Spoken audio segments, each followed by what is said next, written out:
beecrowd-এর average 2 নামক প্রবলেমে average 1 নামক প্রবলেমের প্রায় মতোই।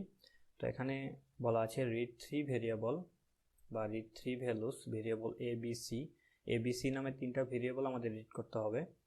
তো which are 3 স্টুডেন্টস গ্রেড, তিনজন স্টুডেন্টের গ্রেড এগুলা।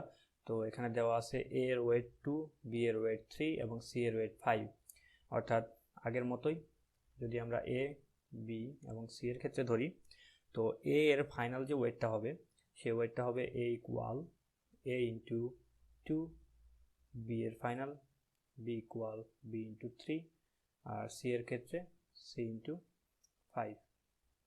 তো এই সবগুলোকে আমরা যোগ করব। যোগ করার পর consider that each grade can go from 0 to 10, অর্থাৎ 0 to 10 পর্যন্ত প্রত্যেকটা গ্রেড যেতে পারে, এদের সীমাটা এই পর্যন্ত। তো অলওয়েজ 1 ডেসিমাল প্লেস, যে আমরা অ্যাভারেজটা যে অ্যাভারেজটা পাবো সেই অ্যাভারেজটা দশমিকের পর 1 ঘর পর্যন্ত রাখতে হবে। তো এখানে অ্যাভারেজ কী হবে, এই ফাইনাল গ্রেডগুলো যদি আমরা যোগ করি, যোগ করা আমরা 10 দ্বারা ভাগ করে দেব। তো final grade a plus B plus C, যে ফাইনাল গ্রেডটা পাবো সেটা আমরা 10 দ্বারা ভাগ করে দেব। যদি আমরা ফার্স্ট ইনপুটের ক্ষেত্রে দেখি, ইনপুট ফাইল তিনটা ভেরিয়েবল ইনপুট নিতে হবে, double 1 digit after decimal point, প্রত্যেকটা ডেসিমাল পয়েন্ট হবে 1 ডিজিট। আর আউটপুটের ক্ষেত্রে মিডিয়া, অর্থাৎ অ্যাভারেজ ইন পর্তুগিজ ভাষায় যে মিডিয়া বলে, তো এই মিডিয়া প্রিন্ট করতে হবে, তারপর ইকুয়াল, তারপর আবার স্পেস দিয়া স্টুডেন্টের অ্যাভারেজটা বের করতে হবে according to the following example. ওই এক্সাম্পল অর্থাৎ আউটপুট স্যাম্পল। তো ইনপুট স্যাম্পল একটা নিয়ে আমরা টেস্ট করি, যে ইনপুট স্যাম্পলের এর মান প্রথমে আছে 5.0, তারপর আছে 6.0, তারপর আছে 7.0।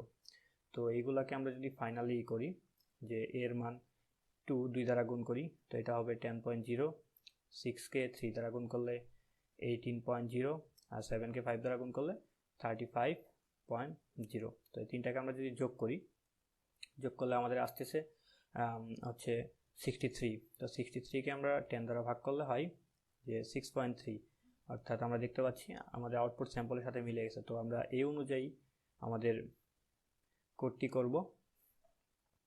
তো কোডটি করার ক্ষেত্রে আমরা প্রথমে ভেরিয়েবল ডিক্লেয়ার করে নিব a b এবং c, এবং আমরা ওই আগের মতো m ইকুয়াল 0 দিলেও দিতে পারেন, না দিলে নাই, সমস্যা নেই, m ইকুয়াল 0 দিয়ে নিলাম। তারপর আমরা ইনপুট নিব সিন a b এবং c। তো তারপর আমরা যে ফাইনাল জিনিসটা সেটা আমরা লিখে নিব। ফাইনাল জিনিসটার ক্ষেত্রে a ইকুয়াল a ইন্টু 2 এবং b ইকুয়াল b ইন্টু 3 এবং c এর ক্ষেত্রে c ইকুয়াল c ইন্টু 5।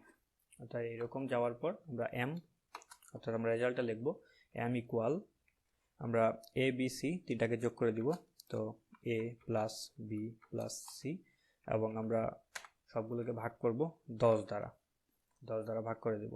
তো আমাদের অ্যাভারেজ আমরা পেয়ে গেলাম। তো এখন আমরা সি আউট করে দেব। সি আউটের সময় আমাদের অবশ্যই খেয়াল রাখতে হবে যে আমরা ইনলাইন প্রিন্ট করছি কিনা, বা যেভাবে আউটপুট চেয়েছে সেটা আমরা বা সেইভাবে আউটপুট দিতেছি কিনা। তো আমাদের মিডিয়া লিখতে হবে প্রথম, মিডিয়া স্পেস ইকুয়াল আবার স্পেস, তারপর আমরা যে আনসারটা পাবো সেই আনসার m, এরপর ইনলাইন প্রিন্ট করে দেব। আমরা প্রথমটা একটু টেস্ট করে নিই আমাদের কোডটি কাজ করছে কি কাজ করে নাই। তো প্রথমে এর মান 5 6 7, আমরা তো এটা অলরেডি টেস্ট করেছি। আমরা দ্বিতীয়টা টেস্ট করি, যে 5 10 10, অর্থাৎ 5.0 10.0 আবার 10.0। তো তিনটা এবিসির মান ভ্যালু দেওয়ার পর আমাদের আসতেছে 9, আমাদের 9 আসতেছে। এর কারণ কি, আমরা অবশ্যই চেষ্টা করব, আমাদের আউটপুট স্যাম্পলে কিন্তু 9.0 আছে। আমরা ওই সেট প্রিসিশন দিয়ে, যেহেতু 1 ঘর পর্যন্ত নিব, তো সেট প্রিসিশন এবং ফিক্সড ব্যবহার করে আমরা 1 ঘর পর্যন্ত প্রিন্ট করে নিব, তবে তাহলে আমাদের কারেক্ট আউটপুটটা আমরা দেখতে পারবো। তো আমরা লিখে নিই ফিক্সড, তারপর সেট প্রিসিশন কত ঘর পর্যন্ত, 1 ঘর। তো 1 ঘর পর্যন্ত নিয়ে নিলাম। এরপর আমরা আবার কোডটি রান করে দেখি যে অন্য কোনো সমস্যা বা প্রবলেম আছে কিনা। যেমনটি 5.0, 10.0।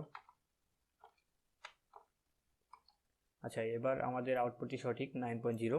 তো আমরা কোডটি একটু রান তো করলাম, কোডটি একটু সাবমিট করে দেখি যে অ্যাকসেপ্ট হয় কি না। সাবমিট বাটনে ক্লিক করলে একটু সময় নেবে সাবমিট হতে। আচ্ছা, আমরা দেখতে পাচ্ছি আমাদের কোডটি অ্যাকসেপ্টেড হয়ে গেছে। অর্থাৎ প্রবলেমটি এই পর্যন্তই। ধন্যবাদ।